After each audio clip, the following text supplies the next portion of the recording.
The first atomic bomb was dropped on Hiroshima. Over humanity! The fires of frustration and discord are burning in every Let us city. not forget for a moment the toils and efforts that lie ahead. They say that those who forget their history are condemned to repeat it. This is the History Lessons Podcast with certified financial planning practitioner Patrick Huey, author of History Lessons for the Modern Investor, and your guide to financial wisdom in the past, present, and future. You ready? Good. Let's get historical. Historical indeed. This is the History Lessons Podcast. I am Patrick Huey, author of History Lessons for the Modern Investor. And in this episode, we're talking with Roni Robbins, author of Hands of Gold, One Man's Quest to Find the Silver Lining in Misfortune. A freelance reporter for the Atlanta Journal-Constitution and Medscape WebMD, she served as associate editor of the Atlanta Jewish Times and the Times of Israel. Robbins has a seasoned history as a staff reporter for daily and weekly newspapers and as a freelancer for national, regional, and online publications. Her articles have appeared in the Huffington Post, Forbes, the New York Daily News, Adweek, WebMD, and Healthline. She was also a staff writer for Florida Today and USA Today, the Birmingham News, and the Atlanta Business Chronicle, and American City Business Journals. She's won 3 Simon Rockower Awards for Jewish journalism from the American Jewish Press Association. And Hands of Gold won the 2023 International Book Award for Multicultural Fiction and a gold medal in the 2023 Global Book Awards. It was also a finalist in the 2024 American Legacy Awards, the 2023 Reader's Choice Book Awards, and the 2022 American Fiction Awards. So stay tuned for 4 lessons on risk management, the Forrest Gump effect, and how your family history might alter your investments. All of this from the novel Hands of Gold. Let's get started. I will tell you that your book was, I don't know if you get this compliment a lot, but your book was fun. Oh, wow. No, I don't get fun. No, which is interesting because there's a lot of heavy stuff in there, obviously. Yeah. But, you know, this man just has such a great outlook on life. And yeah, he goes through a lot, but he is just such a presence and such a, and I don't know if he was really like this, maybe the tapes give you a better feel for it, but it was really cool to just see somebody go through so much, including, my gosh, World War I and the Holocaust and, all these things, and yet never lose his faith in humanity and his family and himself. So that's why I say fun. Well, I appreciate that, and I'm not everyone reads the whole book through and gets those kind of messages or fun.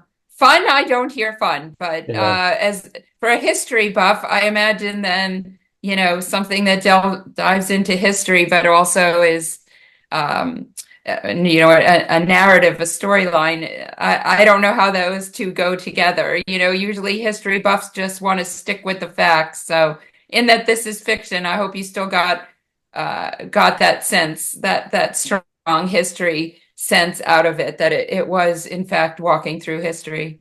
Well, it's interesting because in a previous episode, I was talking with an author about how, my feeling is that these days with the number of people who are able to self-publish and do it successfully, you have what I call a democratization of history, in that stories are now being told that, 25, 50, 100 years ago were not. So, and that's the other thing I like about this book is this is just an average Joe, or an average Sam in this case, who there's nothing spectacular about his life, and yet it is history, right? The things he goes through are what most of us go through.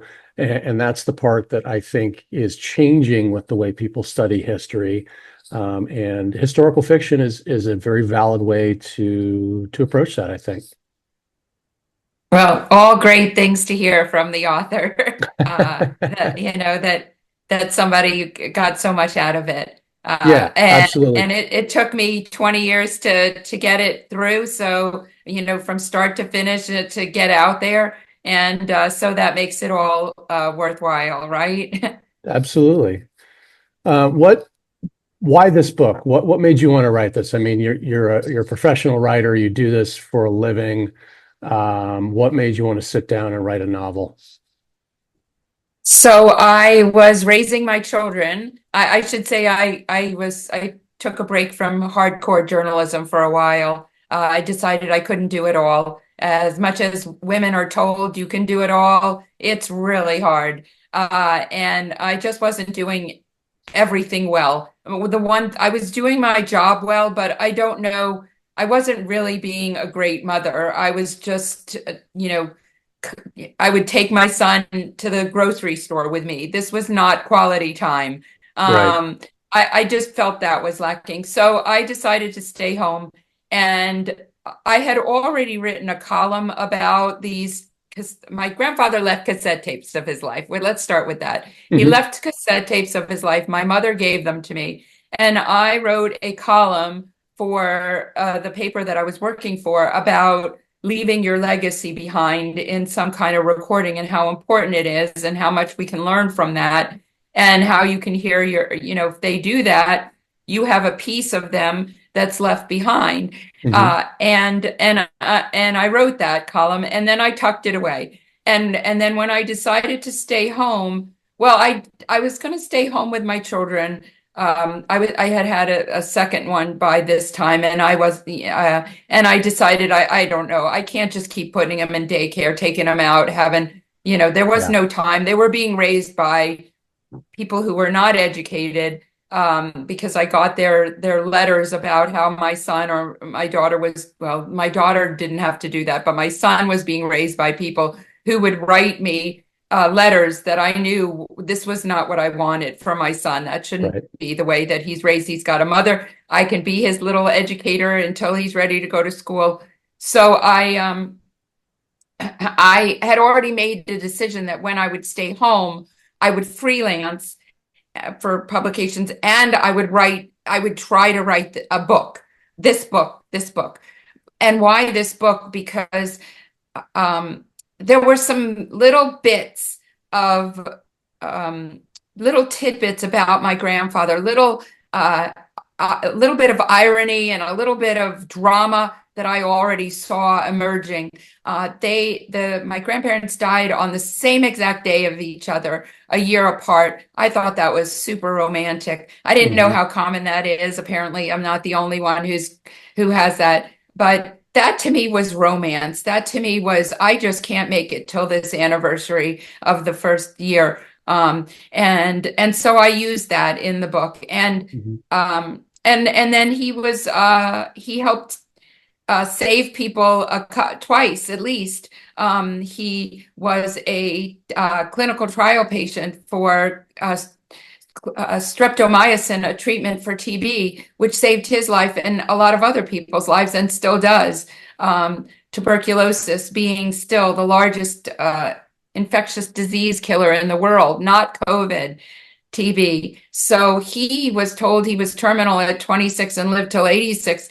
I just thought that was amazing. And I knew that being a clinical trial patient for an experimental treatment that ends up being used still today, I thought that was wonderful. And then also he was involved in a shooting and he talked to the gunman. And I had an article in the New York Daily News, which, would you believe, I ended up freelancing for them when I was home with my kids writing this book. So life is just one big circle of irony, and I used every bit of that in the story. And so I didn't know if I had a book. I didn't know if I could be an author. I was trained as a journalist to rely on the facts. So I did that, and then I expanded upon that, and it was a challenge.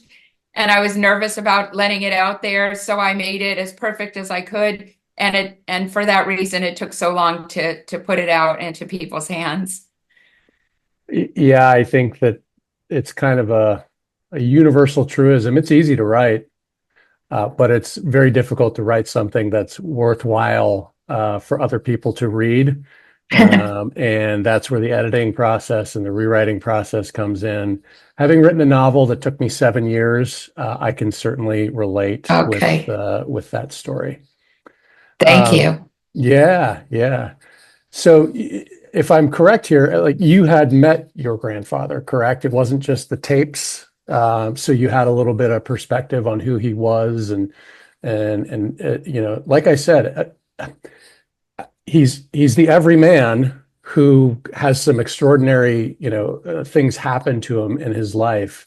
And again, it's just that feeling that I got from that character of, yeah, this is a tough day, but things are going to get better. That just kind of resonated through pretty much every page in the book. And that's why I say, it's a fun read. It's an uplifting read, even though, not to give away a spoiler, but the story ends with him dying.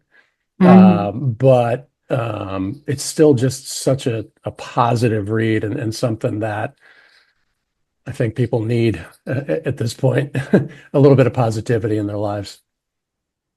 Uplifting, I get. Fun, Yeah. I don't get, but uplifting, I get. Maybe my sense of fun is different than most people's, but I'm sure if you're a history buff, your sense of fun is different than everyone else's. that's fair.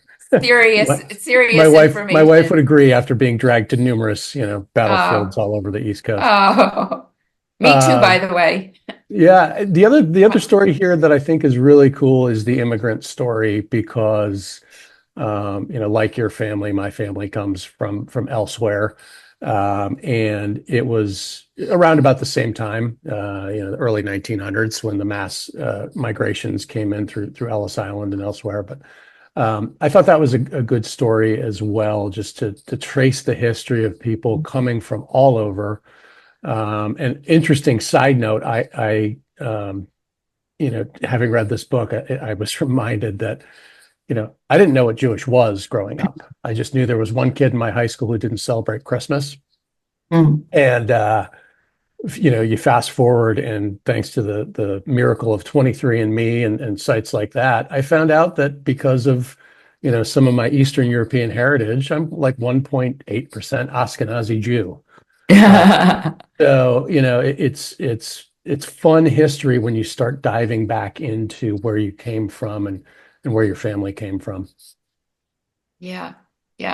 So I did a lot of that research too, but it wasn't online then. It wasn't ancestry.com. Yeah, that makes it real easy, and there's a lot of online resources. But when I was doing the research back in the early 2000s, that still sounds fun to say, or weird to say, I should. But 2000s, I had to go to the archives I'm in Atlanta, Georgia. I had to go to the archives in this area, and also the Family History Center, the Mormons, the Church of Latter-day Saints. They do a lot of family history research, and they have a lot of resources available for somebody like me to come in. And now it's probably all online, but when I was doing this, I had to go physically, and I learned a lot also at that time, looking up census reports. So I have all of that. And I used all of that in my story. Everything I had some newspaper clippings, I had photos, of course, but I had documents, different documents. I had a family tree that a cousin had done that showed how many people died in the Holocaust, which was mind-blowing. That my grandfather could lose, that he had such a big family to begin with, which I knew he had a big family, but I didn't realize all of, there are 13 of them, and 11 of them died in the Holocaust, and And so I use that. What was it like to know you were there? You know where they are. That they came in and took people from their homes, but you escaped. You got out. Yeah. You left before, but you left everyone else behind. There, but for the grace of God go I. What's that like? That's guilt. Jewish Yeah. guilt is enough, but this kind of guilt is worse than Jewish guilt. Yeah. This is, could I have done more? So I worked that all into the novel. So there's a lot packed into the novel. Yeah. Yeah. Well, and I thought that was particularly well done because I think it's very easy with the 2020 hindsight of history to say, well, how could we not have known what was going on over there? But even he says in the book, yeah, we knew that things were going sideways. We had no idea that it was as bad as it turned out to be, which doesn't make you any less guilty. But I do think it's an important point to make that history always seems more clear when you're looking backwards at it than it does at the time. So, yeah, again, that's one of those periods and one of those things that you read through and even in your book where you get that heavy feeling in your gut as you go through those chapters because it's coming. You know that when he gets out of Europe and leaves his family behind in before World War I or just after World War I? I'm forgetting. It's between the wars. Yeah. Yeah, between the wars, that it's not going to go well. No. But again, I love the character. Reminded me of my own grandfather. Just a good disposition on life, even in the face of tragedy. Yes. And I think we all can use that. And also just that, like I said, history is so cyclical. So, it's not the Holocaust, but it's a mini Holocaust of sorts. And we shouldn't throw around that word because 6 million is different than, thousands. But what's going on in Israel now is just the same sort of hatred that we thought was in our rear view mirror, but now it's here again, and we have to fear for our lives yet again. I mean, I know what's going over there in Israel, but again, but for the grace of God go I. My kids would have been at that music festival. Certainly my son goes to, different music festivals. That could have been them. They've visited Israel more recently than my husband and I. People we know are over there or have been there and have connections there. So the fact what happened October 7th, I'm talking about, and now we're coming up on the anniversary of that. But history repeats itself, at least in the fact that hatred, that kind of intense hatred, that kind of anti-Semitism or anti-Zionism, it's the same thing, mostly for many of us. The people there were killed because of their religion, because of who they are, because of Israel, and Israel was established out of the Holocaust. So it's just unfortunate that the wars keep continuing, let's also talk about let's also remember that in my book it starts out talking about Russia fighting with everyone and claiming land, and where my grandfather became the Ukraine, right? Yeah. So, and now and it said, there's a line in there that says, Russia seems to like to fight enjoys the fight. And Russia is enjoying the fight yet again, or started the fight yet again. Yeah. So, it may not always have to do with land, but the same issues are recurring, the same thing. And again, TB is an infectious disease like COVID. So I did not have any idea when I wrote this book, because even though it came out in 2022, it was done earlier. It was done in 2018. I had my first publisher in 2018. And then over a legal battle, I lost her, and then I gained another one. So my book was done before 2020. So before the COVID. Mhm. So before COVID hit in 2020. So I did not know that any of this would happen. Any of this would happen, and then it would, reignite some of the issues that I spoke about in the book. Mhm. Mhm. Yeah, and that was an interesting tidbit about tuberculosis. I didn't realize that was still such a prevalent disease worldwide. Yes. Yeah, you talk about the cyclicality of history. I think that's spot on. History doesn't repeat itself exactly, but it sure does rhyme, throughout time. And it is, I see it as, and one of the reasons I do this podcast and one of the reasons I wrote my book is for people to understand that history still does resonate. It still does matter. And if you don't know the history of places like Israel, if you don't know the history of places like the Ukraine, you cannot appropriately and intelligently assess the current conflicts. And I see a lot of that, a lot. We can all have differing opinions, but there is a certain amount of historical ignorance out there that people just think, these things plopped down yesterday and started happening. And there's so much more nuance and so much more history that you're just not going to get from an article on the web or God forbid, a tweet, which is where most people are getting their information these days. And it's a shame. But I think that formats like this, where people sit down and have longer discussions, are the answer, right? It's not 164 characters or whatever goes into a tweet. I don't even know. It's deeper, it's longer, it's bigger than that. It's something that requires more attention, and unfortunately, these days it's rare to get that. And that's why we need to read books, and we need to be exposed to histories that maybe we wouldn't have been 20 years ago, which is why I think books like yours remain important, and always will. Thank you. So being a professional writer, what was your process like to work on this?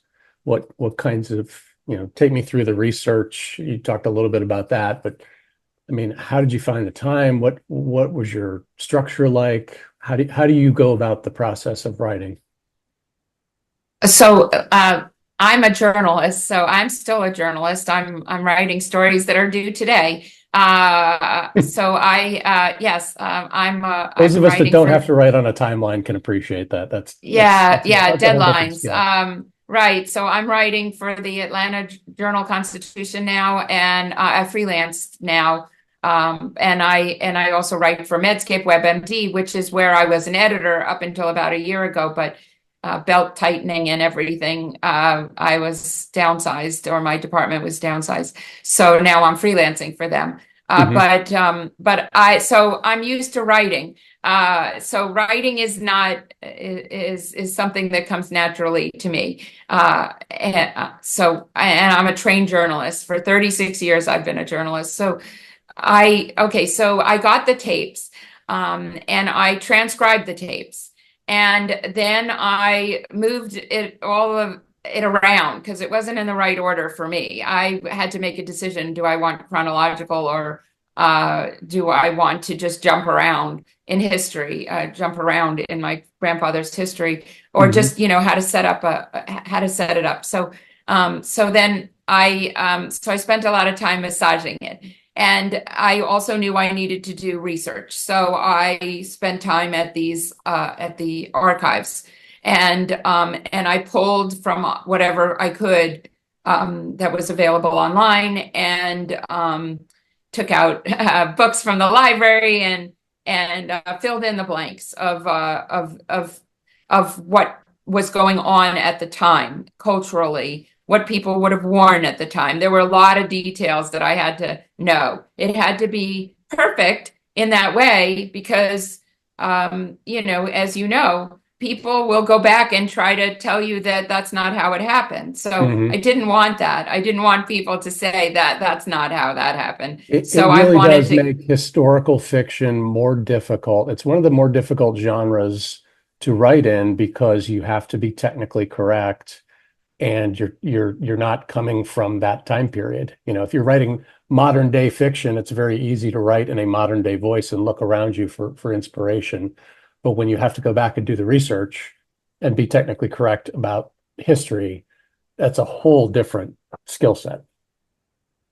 So I research with my stories. I research. It's a lot easier. Everything is online. Most everything you need is online now. But again, it wasn't back then. So, but I filled in the blanks, and I also did some interviews. I interviewed my uncle, who's no longer alive, and I dedicated the book to him too. And my cousin, who is very supportive, and so I had different generations. Of course, my mom.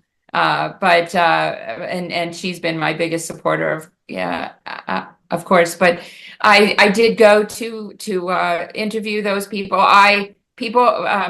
Some of my some of my cousins are involved in whether it's genealogy research or they went there to where my grandfather grew up. Of course, it's not what it was. These were shtetls.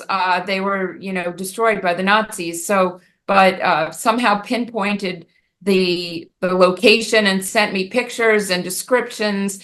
And so that then I didn't have to go there.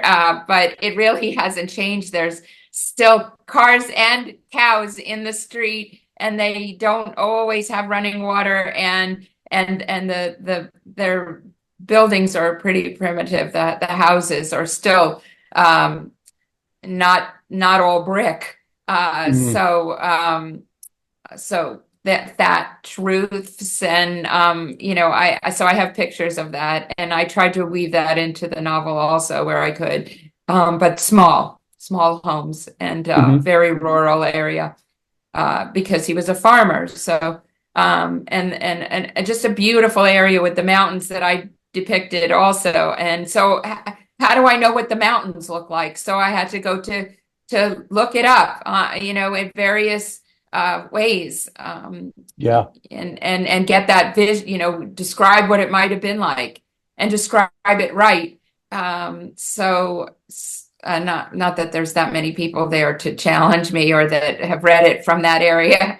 No, but as an author when you're doing it right, and I think that if the opposite is true, it affects your writing. And if you haven't done the research and you haven't gotten to a space where you really know what you're talking about, it's going to affect the writing. And I can remember it's so frustrating to sit down and you want to write, a few pages of whatever story, but you want to set the scene, right? So you're thinking about, what do they see? What do they hear? What do they smell? Well, oh God, now I got to look up, what flowers are around, what's indigenous to that area. I got to do research about trees. I got to do research about flora and fauna. And then maybe I can set the scene and start the story. I hear what you're saying. The process can be a little bit daunting, especially when you're working in the past. Right. So there was that, and then editing it. And I'm an editor also. So I was asked, did I get an editor? I had lots of people reading the book.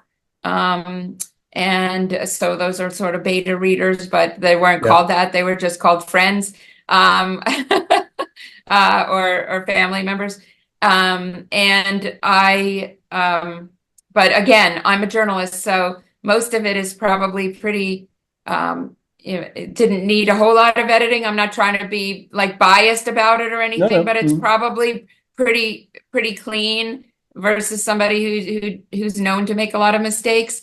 But I did I did hire people at various points to look over at least the beginning of it. Because that's the most important part as far as trying to get a publisher. or an agent. And I think that's as far as when did I find time? Every moment I could, mostly when my kids were napping, sleeping, I would look for those opportunities in the morning. No, they were up in the morning. It wasn't in the morning. In the middle of the day. So I'd carve out time and have the monitor right near me to hear if I needed, and that was it. That's why it took me so long. And also I was, at some point, I started freelancing again. So I was out, my husband had to stay home, or I don't remember exactly when I started freelancing during that time, but it might have been when they were at school. When they went to school, I worked on the book. So I didn't have a lot of free time. Let's just say that we didn't travel a lot during that time. As much as I could, I stayed in home and looked for opportunities to keep writing the book. You talk a lot about family. Obviously, this book is about family. As a Jewish person, what is it about the Jewish faith that creates such a strong family bond? Because everybody who's not Jewish notices it. The Jewish people tend to be in very good families, very strong families. Why do you think that is? I don't think that's true, but okay. But that's an outsider's perspective. Okay. I mean, it's a nice perspective. I mean, maybe we get together more often than, you've got Christmas, and we don't really do much for Hanukkah, but we've got Passover and the high holidays, which are coming up. So there's a lot of gathering.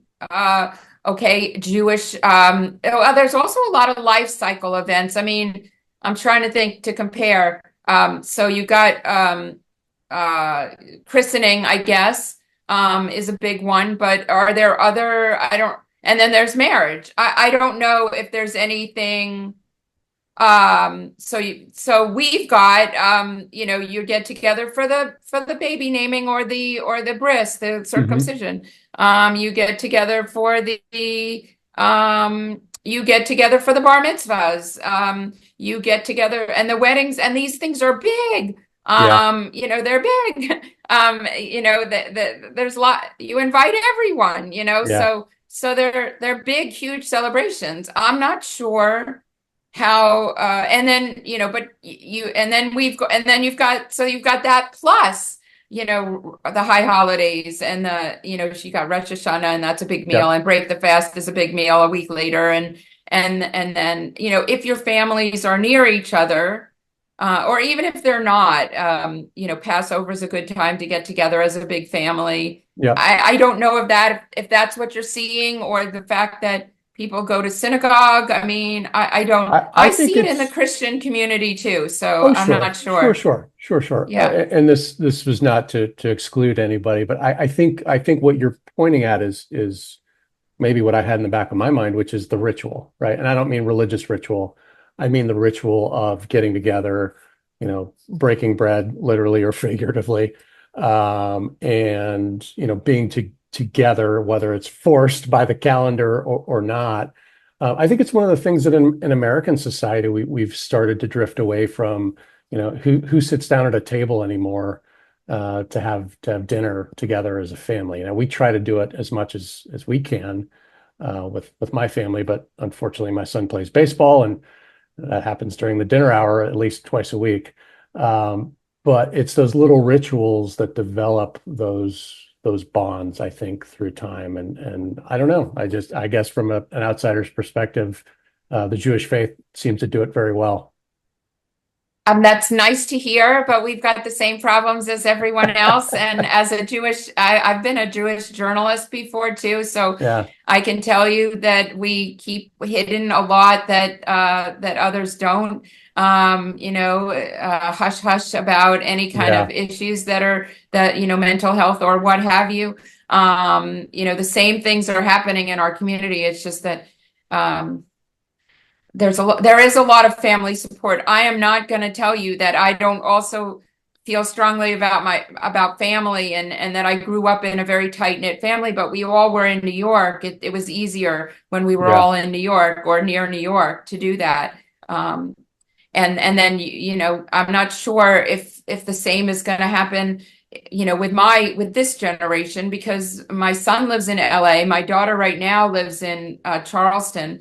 I hope that it continues into this generation, but we've slipped further and further from that closeness that many of us grew up with. If you grow up in the same community as your family, as your extended family, unfortunately. Yeah, I mean, I even just look at, the medium that we're using currently, being on Zoom, is okay. But wouldn't it be better to be having a discussion in person? Certainly.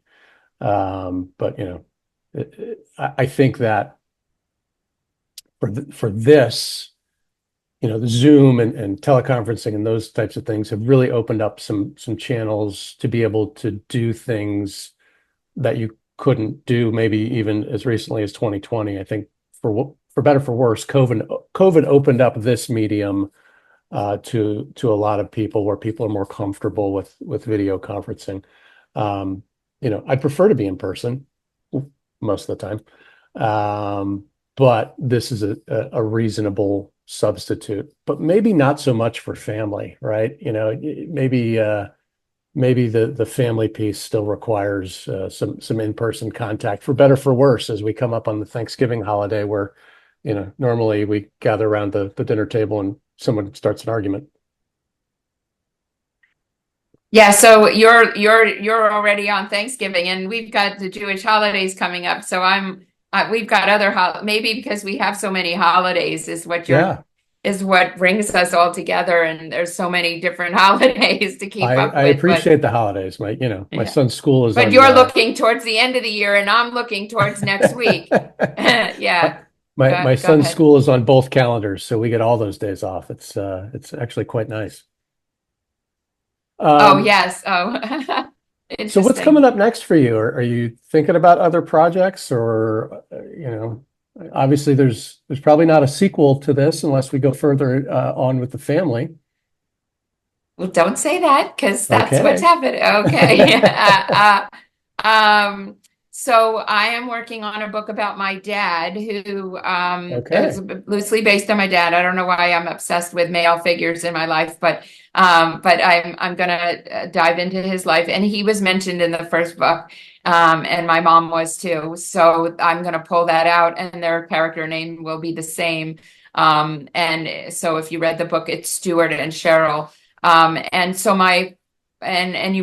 you might recall in the book or not, it's just a little part of it, but my grandfather was worried about his daughter with this guy, there was a little bit of a concern about him because he was very quiet and he just wasn't sure what she was getting into, because he wasn't very sociable. So I'm going to pull that out. And that was your dad. That was my dad. And then they mentioned 3 children in passing. So that's me, little cameo. Okay. But I was wondering, as I was reading through the book, I was wondering, because it's a big family. There's a lot going on, and I wasn't sure which one, which branch you came from. Right. Well, there you go. That's it. So my father was a blacksmith, and you don't hear that. So now you got. Now think about this: a Jewish blacksmith in New York, Long Island, in the suburbs. That doesn't sort of compute, right? So my father started. He was an engineer, and he started. He worked for Grumman Aerospace, so a traditional job, and actually taught people how to assemble planes, and also played a role in the Apollo missions. So they were guiding on spacecraft also. And so he started this business in our garage on Long Island. So he built it out of our garage. with a, and smokes with a chimney, an extra chimney, and that's how he started. And he got lots of attention. And there's been lots of articles written about him, and went all over the world, mostly the country. So you mentioned going to battlefields. Well, we did too, because he would be demonstrating, making tools or making swords, or he anything out of metal he made. So I grew up with this, and I think he's an interesting character, both personally and what he did with his life. That wasn't your normal route. You don't hear about it so much. Definitely in history, it's part of the history books. But we went to museums. We went to country homes. We went to renovated developments of little bits of history that are tucked all over the country, and battlefields, for him to demonstrate what he did, and also talk with other blacksmiths that might be located in those areas. Mm-hmm. And what years was he doing this blacksmithing thing? Because it sounds like, I mean, if you put it in 1860, it makes sense, but in 1960, it makes slightly less sense. And so that's, I mean, I was born in 65, so giving away my age here, but yeah, I mean, he was doing it when I was born, so 1970 till the present. He just passed away in March, so it's all very fresh. And I had a strained relationship with him, so it's going to be, I think my siblings are a little worried what I'm going to do with this book, but I'm going to keep it, just real diplomatic, and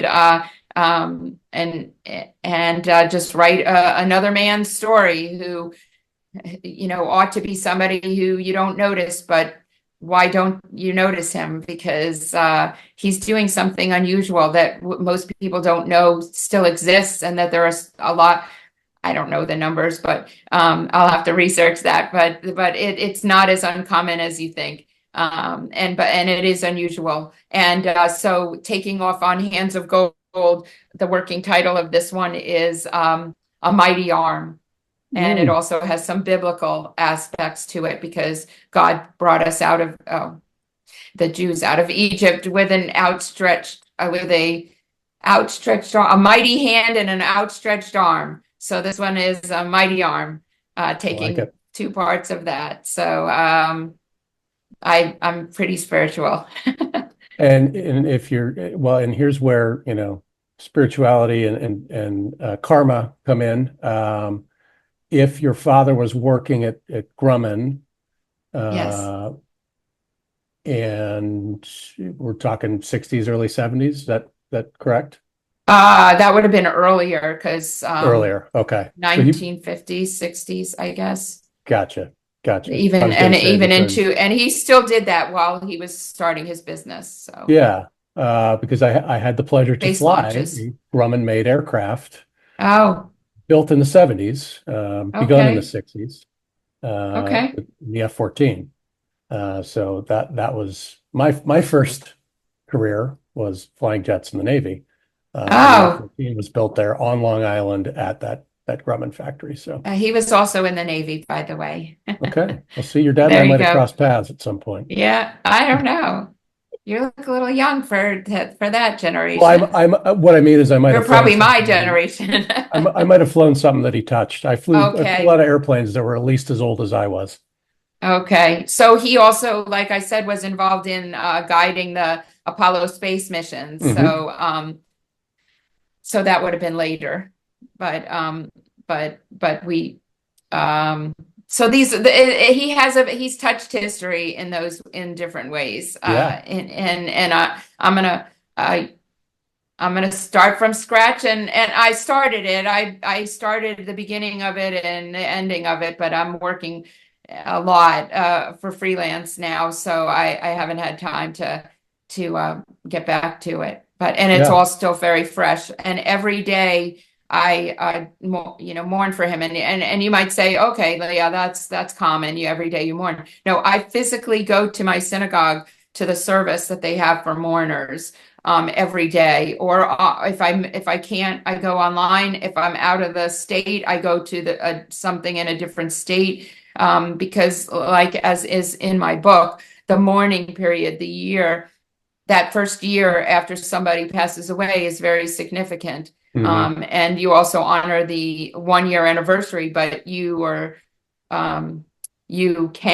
my husband did it for his parents, so I feel compelled to do it for mine, to go every day and mourn and physically mourn and say a prayer. Still very raw, still very emotional. And yet, I can tell that, it's going to be a fun book too, because I call it the Forrest Gump phenomenon, right? Ordinary people seeing extraordinary things and being a part of extraordinary pieces of history. So yeah, I think the formula works. Okay, well, we'll see. I'm working on it. Yeah, that sounds like fun. What was your favorite part of the book? What when you wrote it, did you look back and say, yeah, that I enjoyed that, or that's going to be that's the part I want to highlight when I take this to agents? Obviously, the beginning and the ending. In fact, I think I like the ending better than I like the beginning. Yeah. So there was a lot to pull in, and I don't want to give anything away. So, to take you through the life, but also to show you, you can't really tell at the beginning of the book.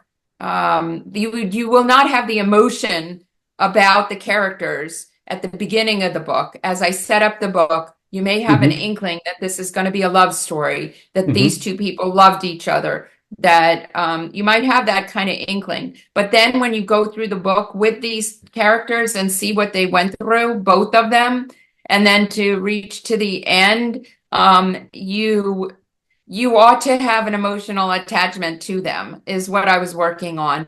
And just that year anniversary symbolism, and just how I feel really good about how I depicted the Sabbath, that this happened on the Sabbath, and that, and then the sun was going down, and I just really am proud of the ending, and how I wrapped it all up.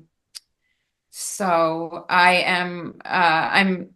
I like the beginning too, because that's the most important part too. That's the setup, where I think it's common as a writer, and you can tell me too, that the beginning and the ending are the strongest, and then there might be strong parts throughout, but that sometimes it's not as interesting, or you have to get through this part to get to the next part, and so it might be not as fun to the reader, the ups and downs, I don't care about that. What's the next big drama? Right. So that's my feeling on that. It's a big project when you take on a book versus writing an article. Oh yeah. You get in, you get out, you tell what you need to tell, and you're done. Yep. In an article. Well, and I like the way that you structured it, as far as, kind of beginning at the end and then moving backwards, because you're right. The hook at the beginning is not necessarily emotional, but you then create some emotion and some attachment to these characters through the stories and seeing what they go through, to the point where you go back to the end. It's a whole different story than it was when you told it at the beginning. Right. So yeah, I thought that was well done as well. Did you have a coach in this? Did anybody work with you on structure or writing fiction, or did you just kind of go at it on your own? I mean, I think if you read enough fiction, then because I always read fiction. I always read this genre. Well, I always read Holocaust fiction. That was my go-to. What I can't say enjoy, because it's tragedy, but I tended to read Holocaust fiction. So I think when you read, you know how to structure, and I just sort of stole ideas, not their ideas, but I learned from the best, or learned from what I liked, and used that in my writing. No, I did not have a coach because I'm a writer. So Yeah. I don't, I mean, I'm not How trying to dare you. be, I know, I'm not trying to, show my ego, but I knew how to write. Yeah. I knew how to tell a story. I just knew how to tell it a lot shorter. Yeah. So what I did was I tried to make each chapter sort of its own story, Mhm. while moving it along. Listen, this was a huge challenge to me, so I'm not going to tell you because I'm a writer for a living that I had it any easier. In fact, I think I was more fearful of letting it out there because of who I was too. I mean, I had a reputation sort of, as a journalist. I didn't want to screw that up by messing up a book, by putting a book out there and then, getting negative publicity that, oh my Yeah. God, what in the world happened here? So she used to be a writer. She used to know how to write. So this was supposed to be a crowning achievement for me, to put out a book, to do something different. And I did not intend to be an author ever. Yeah. So this was just sort of thrown upon me somehow. Well, once you have the idea, it's not going Yeah. away. I mean, No. it's going to gnaw at you in the middle of the night until you put it down Yeah. on Yeah. paper. And imagine how, because, okay, so it took me about 7 years, same as you maybe, to write the book. Mhm. And then I entered into the Amazon Breakthrough Novel Award contest several times. And then I won the award. So then I knew it was ready. So then that's 2009, right? Then I knew, oh, maybe it is good enough now. And then it took me all that time to realize between 2009 and 2018, to get a publisher, because in that time I was like, well, I can't seem to get an agent. Most of the comments were, who needs another immigrant story? Right. Nobody wanted to have that kind of story. Oh, another one, So it took a while to get, to land the publisher, and go straight to the publisher and say, I'm not going to agents anymore. I'm just going straight to the publisher. Yeah. So it was definitely a learning curve. I think what was your question? Did I have a coach? No, and It's okay. We can take tangents. okay, and but I did have a lot of advisors, and I went Yeah. to meetings of authors groups.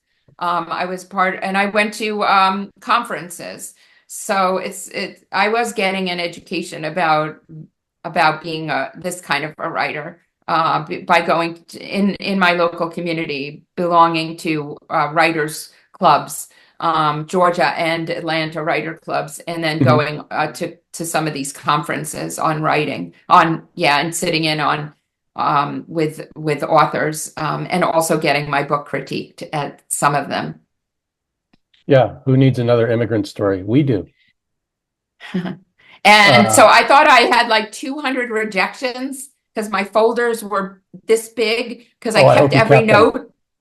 And I kept them, and they're like this big. And but I went through one day and said, how many rejections did I actually have? People might like to know that information. And there were 50, not 200 like I was telling people.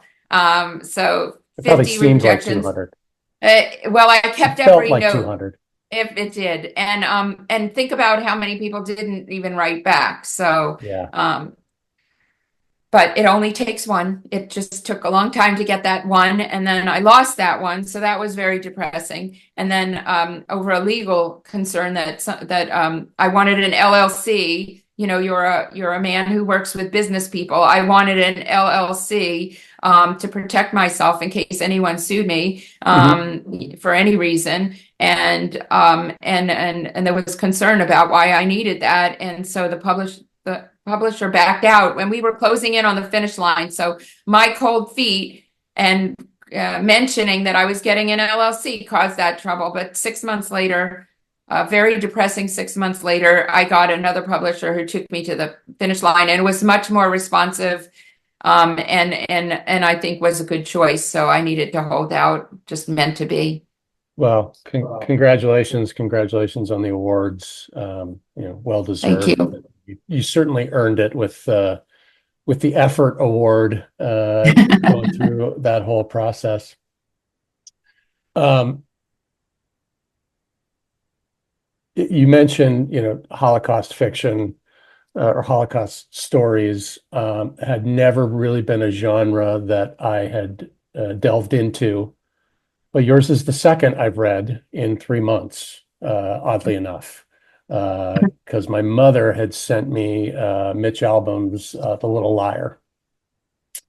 So apparently, I'm going to air quote, enjoy Holocaust fiction as well. Mm-hmm. I think being Jewish, it was easier to go to that. It was something we didn't learn a whole lot about at any point. So it was an unknown, and to know that so many people had been through that were of my same religion, it ought to be scary, but it just was enlightening, and also it seemed to have paved the way for what I would end up doing. The book is really not Holocaust, about the Holocaust. It's very little about the They mention it maybe 2 chapters. Yeah. It doesn't really dwell on the Holocaust, but it's certainly, like I said before, it's coming when they're in the 20s, and dealing with what's going on in Europe then. So it's just this presence, right, that is going to show itself in the book at some point. But it Same really with is. Richie's book. I mean, Albom's book, it's a Holocaust story, for sure. But it's also about how people dealt with it afterwards, and the way that traumatic event kind of trickled down through history, which those are the stories that I enjoy, not just the cold hard facts of what happened, which was obviously brutal, but how it affects people even today. And that's why, I like the story, and again, had fun with it, because, those trickle down effects are just what interests me about history. Definitely. So what do you hope people take away from this book when people get to that ending and they close the book and they take a deep breath and go, wow, what do you hope they walk away with? Well, that also, I hope that they've learned a little bit more about history. I hope that they understand that history repeats itself, and but I also hope that I've taken them away from their life for a little bit and showed them a different side, a different experience, and made them appreciate maybe their own life a little bit more, in that they didn't have to go through these hardships. I mean, I think especially younger generations are sort of whiners about every little thing. I mean, yes, and our generation too. We did it too. We're oh, woe's us, we had COVID. So yes, I'm not downplaying that I had COVID. It was not fun. But we did go through something, but we're going through different things worldwide too. So, but other people had it worse. I think. Yeah. I think the generations before paved the way for us to have it easier. I think we live a charmed life. I think I live a charmed life in America, because they fought their way out of there, to provide a better life for us. So I think that we need to appreciate what we have, the blessings that we have. We need to learn a little bit about where we came from, because it helps us to understand ourselves a little bit more, and value our life a little bit more. This man went through a lot, and he still comes out thankful for his blessings, meaning we should be able to do the same thing, stop complaining and appreciate all the good things that we have in life. So those are some of the lessons, I think. and I really will always jump on valuing. board for a lesson of gratitude. I think I think you're spot on. We do live at the pinnacle of human civilization, whether we want to admit it or not. And it's okay to look around and say we got it pretty good. Now let's try to fix the things that aren't as good, and not wash over those. But at the same time, because of people like your grandfather and my great grandfather, and my grandfather, and all the people that came before us, we got it pretty good. That we can sit around on what we're filming on a Thursday morning, and talk about books. That's a nice thing to have. Right, for sure. And family, value of family. Absolutely. Yeah. Well, hey, thanks so much for taking the time out of your day. I know you're on a deadline today, so we'll wrap up with that and say thank you. The book is available on Amazon. You can also go to the website, which we'll have posted here at the end of the show. Thank you so much. Thank you. Good luck with this. This was fun. Good. Okay, here are 4 lessons for the modern investor from Roni Robbins' book, Hands of Gold. First of all, history always seems more clear when you're looking back at it. In other words, hindsight is 2020. Just keep that in mind when you're assessing investment models or proposed allocations of investments. It's easy to build winners with the benefit of hindsight. It's a lot tougher to figure it out for the future. Number 2, that said, history is cyclical, not unlike markets and economies. I mean, Russia at war, trouble in the Middle East. Yeah, very often what was old becomes new again. For investors, hopefully that means a bit of perspective. We've been here, sort of, before. And what happened? Well, we made it through. Life went on. So if you're sitting there wondering how stock markets can reach new highs with all of the geopolitical tensions across the globe right now, it might just be that markets know something you don't. And that's that we've been there and done that. Number 3 is the Forrest Gump phenomenon. That means that everyman is part of the story. We are all touching history, not just the super rich, the political wheeler dealers, or the television talking heads. Investors have to keep that in mind when we talk about the economy, because we're talking about the interactions of 8 billion people worldwide, not just what the Fed said during some meeting in Washington. Yes, all that data and analysis matter, but trying to predict with any certainty what 8 billion people will do together is impossible. So be wary of predictions and make sure that you have sorted out your risk management plans well ahead of time. 4th and finally, where we come from is important. Your family and your background drive your thoughts and feelings about money. Now, in my practice as a financial planner, I developed a method for delving into clients' history with money because it matters so much. Think about it. If you're a child of the Depression or a child of the Depression, your ideas about money and security may be very different than those who grew up in the consumer-driven decades like the 1980s, which means that risk management plans, like we just talked about, might look a lot different because of your family history. Well, my fellow historians, that's all for this episode. Be sure to pick up Roni's book on Amazon and visit her website, ronirobbins.com. That's it right there. And while you're on Amazon, check out my book as well, History Lessons for the Modern Investor. And then be sure to do all the social stuff with us, like this episode. Follow us wherever you see or hear podcasts. Share us with your friends.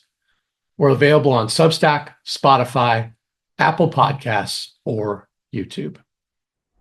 Until next time, when we'll take another rollicking romp through the past and make an investment in your future with History Lessons for the Modern Investor. Goodbye, everybody.